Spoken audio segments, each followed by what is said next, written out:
வணக்கம். வழக்கம் போல் நான் வணங்குகின்ற பிரபஞ்ச வேதங்களை வணங்கி என் மனைவியை வணங்கி இந்த தொடரை தொடங்குகின்றேன். மறுபடியும் நாம் இந்த ஸ்வேதஸ்வரா இந்த உபநிடதத்தை தான் பேசுகிறோம். பிரம்மத்தை பற்றி தான் மறுபடியும் வார்த்தைகள் வருது. பிரம்மத்தை அறிந்தவன் பிரம்ம ரகசியத்தை அறிந்தவன், பிரம்ம ரகசியத்தை அறிந்தவன் அதிரகசியத்தை அறிந்தவன். இந்த பிரபஞ்சத்தை உண்டாக்குகின்றானே அவனை அறிந்தவன், அவனுக்கு இருக்கிற பல ரூபங்களை அறிந்தவன். அதை புரிஞ்சுக்கிட்டதுனால, அந்த பல ரூபங்களை புரிந்து கொண்டதால் பிரம்மத்தை தன்னில் வைத்திருப்பான் அவன். அப்படிப்பட்ட ஒரு தன்மை இருக்கும் அவனுக்கு. ஓ கடவுளே, அந்த பிரம்மம் இருக்க, இவனை அறிந்தவர்கள் ஆசீர்வதிக்கப்பட்டவர்கள், அவனுடைய சாம்ராஜ்யத்தில் நுழைவார்கள் இவர்கள். என்ன அழகான வார்த்தை அது. இந்த பிரம்மத்தின் சாம்ராஜ்யத்தில் நுழையிறதுங்கிறத பற்றி தமிழ் வேதம் கூட சொல்லுது. எத்தனை விதமான பிரம்மம் இருக்குதுன்னு சொல்லுது.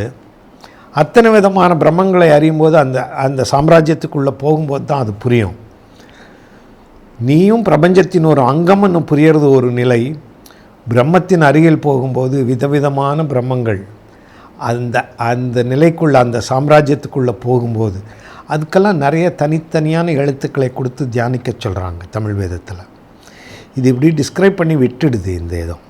இந்த நிலையற்ற இந்த உலக வாழ்க்கையில் எல்லாருக்கும் அதிபதி பிரம்மமே, எல்லா இடங்களிலும் மறைந்து வசிப்பவன் அவனே. அவன் உள்தான் ரிஷிகளும் கடவுள்களும் மகா புருஷர்களும் இணைந்து இருக்கிறார்கள். அந்த பிரம்மத்தை அறிந்தவர்கள் சாகா வரம் பெற்றவர்கள். வெண்ணையை போல் நுண்ணியமாய் சிவம் எல்லாவற்றிலும் இருக்கும். இந்த இடத்துல ஏன் சிவம்ங்கிற வார்த்தையை உபயோகித்தாங்க தெரியாது. ஆனால் திடீர்னு அந்த ருத்ரனை விட்டு சிவத்துக்கு வந்திருக்கு. பிரம்மத்தை தன்னில் வைத்திருப்பவர்கள் எல்லார்கிட்டையும் தான் இருக்குது. அதை உணர்ந்தவர்கள், பிரம்மத்தை தன்னில் உணர்ந்தவர்கள் அவனை அறிவர். கடவுள் என அறிந்துள்ளவர். இப்படி அறிந்துள்ளவன் பந்தங்களிலிருந்து விடுபட்டு விடுவான். இருக்கிற பந்தம் ஒன்று தான், அந்த பந்தத்தில் இருந்தால் போதும் அப்படின்னு மற்ற பந்தங்களிலிருந்து விடுபட்டு விடுவான். இந்த கடவுளே அனைத்தையும் படைத்தது, அதுவே அறிவை உண்டாக்கி கொடுத்தது, இருதயத்தில் இருப்பது. யார் ஒருவர் தன் இருதயம், மனம், ஆத்மா இப்படியெல்லாம் பிரித்து பார்க்க தெரிஞ்ச ஞானம் இருக்கோ அவங்களுக்கு தான் அவனை அடைய முடியும், பிரம்மத்தை அடைய முடியும். எதுக்கு பார்த்தாலும் மனசு இருதயத்துக்குள்ளே இருக்குது இப்படியெல்லாம் பேசாத, மனம், இருதயம், ஆத்மா இப்படி பிரித்து பார்க்க தெரிஞ்சவங்களுக்கு அவனை பார்க்குறது சுலபம், பிரம்மத்தை அறிவது சுலபம். அந்த மாதிரி தெரிஞ்சுக்கிட்டால் நீ அழிவற்றவன் ஆகி விடுவாய். அவனுக்குள்ளே இருக்கிற இருள் விலகிவிடும். சாதாரணமாக பகல் இரவுன்னு பிரித்து பேசுகிறோம் பாருங்கள், அந்த மாதிரி பிரிக்க மாட்டாங்க. அவங்களுக்கு வித்தியாசம் இருக்காது. நேரத்தில் உயிர் உள்ளது உயிரற்றதுன்னு கூட வித்தியாசம் பார்க்க மாட்டாங்க. எல்லாம் சிவம், சிவத்தை தவிர வேறு ஒன்றுமில்லை என தெரியும் அவர்களுக்கு. அவரை தவிர வேறு எதையும் மதிக்கணும்னு தோணாது. அந்த சிவமே ஓம் என புரியும். இந்த இடத்துல மறுபடியும் பாருங்கள் எப்படி இன்சர்ட் பண்ணுறாங்கன்னு பாருங்கள். அந்த ஓமே குறியீடுன்னு சொல்லி இந்த இடத்துல ஓமுக்கு இம்பார்ட்டன்ஸ் கொடுக்கறது. இல்லாத ஒன்றை இருப்பது போல் காட்டுது அது. அதுக்கப்புறம் அதை பற்றி பேசுகிறதே இல்லை. ஒரு வரி இருக்கும், அதோட சரி. சவிட்ரா என்ற ஒப்பற்ற ஒளி அந்த பிரம்மத்திடம் இருந்தே பிறக்கின்றது, அதுவே ஞானம். இந்த சவிட்ராவை பற்றி பேசிக்கிட்டு வர்ற நேரத்தில் ஒரு பர்டிகுலர் பீரியடில் சவிட்ராவை வந்து மறைச்சிட்டு காயத்ரி வந்து முன்னால் வந்து நிற்க ஆரம்பிக்குது. காயத்ரிக்கு கொடுக்குற இம்பார்ட்டன்ஸ் சவிட்ராவுக்கு கொடுக்கப்படுவதில்லை. ரெண்டும் ஒரே மாதிரி தன்மை கொண்டது தான். ஆனால் ஏனோ தெரியல ஒரு கூட்டம் இந்த காயத்ரிக்கு கொடுத்த மரியாதை சவிட்ராவுக்கு கொடுக்கலை. ஞானம் சவிட்ராவே ஞானம். அந்த சவிட்ராவின் ஞானத்தை நீளத்திலேயோ அகலத்திலேயோ அளவிட முடியாது. நடுவில் என்ன இருக்குது, பின்ன வாரத்தில் என்ன இருக்குது, இப்படியெல்லாம் அதை பிரிக்க முடியாது. ஞானத்தின் கோள் அது. அதனுடைய ஈக்குவலான ஃபோர்ஸ் எதுவுமே கிடையாது, அதை ஒட்டு எதுவுமே கிடையாது. அதே போல் இல்லை, சவிட்ரா தான் அற்புதம். அது ஒரு அற்புதம். அதனால தான் அதை ஒப்பற்ற ஒளியேன்னு சொல்கிறது இந்த சவிட்ராவை. ஞான ஒளி அது ஒப்பற்ற ஒளி. அந்த ரூபத்தை காண முடியாது. எல்லாத்தையும் போலத்தான் இதுவும் அப்ஸ்ட்ராக்ட், காண முடியாது, கண் கொண்டு பார்க்க முடியாது. அதை நம் இருதயத்தில் வாழ்பவன் அவன். அதை நம் மனத்தால் உணர வேண்டும், வேறு வழி கிடையாது. அதை சவிட்ரா அவ்வளோ பெரிய ஒரு அற்புதம். இந்த இடத்துல அது இன்சர்ட் பண்ண மாதிரி இருக்குது சவிட்ராவை பற்றி. ஆனால் அந்த ஒரு அற்புதத்தை விளக்கி இருக்காங்க இதை. ஏன்னா இந்த உபநிடதம் முழுசாக ருத்ரனை பற்றியே ரொம்ப உயர்வாக பேசிகிட்டு இருந்தது. இப்போ ஞானத்தின் ஒளின்னு சொல்லி இதை சொல்லுது, சவிட்ராவை பற்றி சொல்லுது. இந்த சவிட்ராவை பற்றி இதனுடைய பெருமைகளை அழிந்தால் நீங்கள் அழிவற்றவர்கள் ஆவீர்கள் என சொல்லுது இந்த உபநிடதம். அவன் ஒரு பிறப்பற்றவன், என்றும் இருப்பவன். இந்த எண்ணத்தை வச்சுக்கிட்டு அவனை அணுகணும், அவனை பார்த்து பேசணும், அவருடைய அனுகூலம் கிடைக்கணும். அப்படின்னா மனசுக்குள்ளே இது இருக்கணும், ஒப்பற்றவன்ங்கிறது இருக்கணும். அந்த மரியாதையோடு அவரை அணுகணும். அப்படி அணுகினால் நீ ஒரு புத்திசாலி, அறிஞன், அறிந்தோன் ஆவாய் அப்படின்னு சொல்லிட்டு சவிட்ராவை பற்றி எவ்வளோ உயர்வாக பேசிட்டு, ஓ ருத்ரனே, உன் அழகான முகத்தை என் பக்கம் கொஞ்சம் திருப்பேன், என்னை காப்பாற்று, என் குழந்தைகளை, என் வாரிசுகளை, எங்கள் வாழ்க்கையை, என் மந்தைகளை பாதுகாப்பாய் பார்த்துக்கொள்.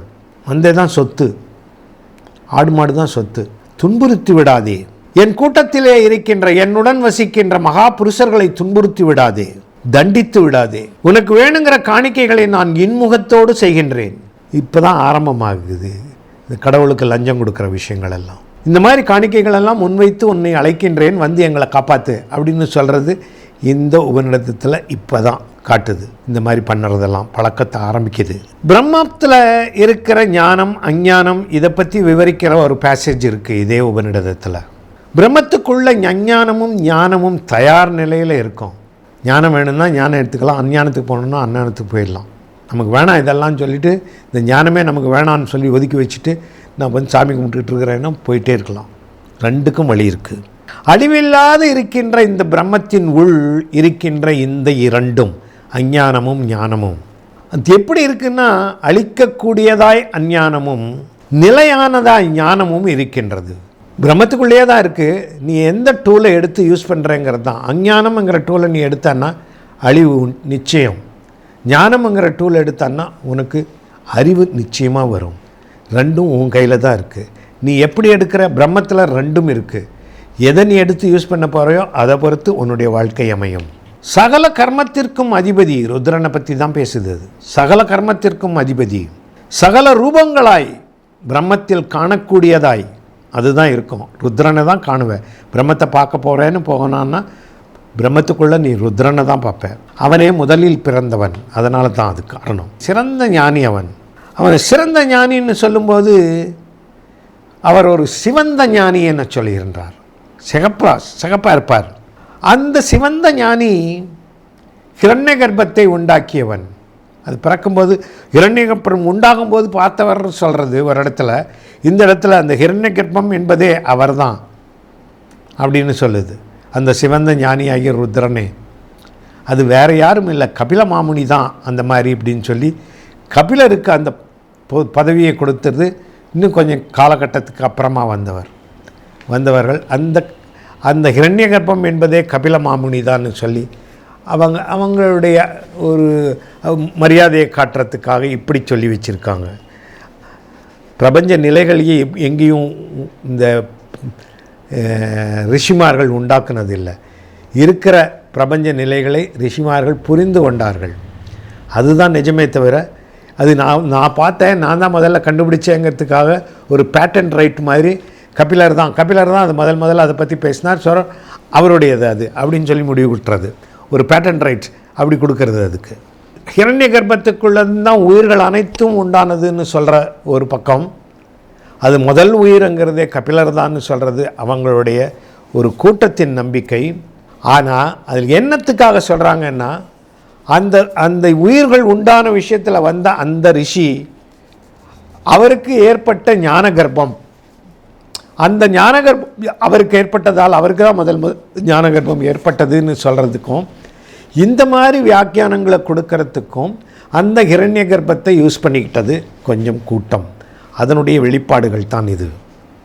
கடவுள் தன் வலிமையை விரிவுபடுத்தவும் சுருக்கவும் தொடர்ந்து செயல்களை உண்டாக்கவும் அந்த தொழிலை செஞ்சுக்கிட்டே இருக்கணும் தொடர்ந்து.